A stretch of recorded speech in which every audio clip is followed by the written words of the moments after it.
part for. Here's the jig that we use to assemble the walls.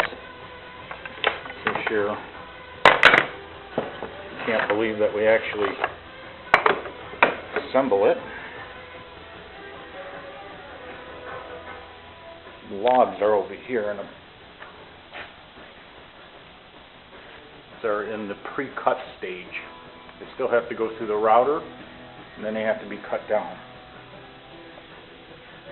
Another little clip of a cutting board. Of course, this is based in Michigan, so we had to do a Michigan cutting board.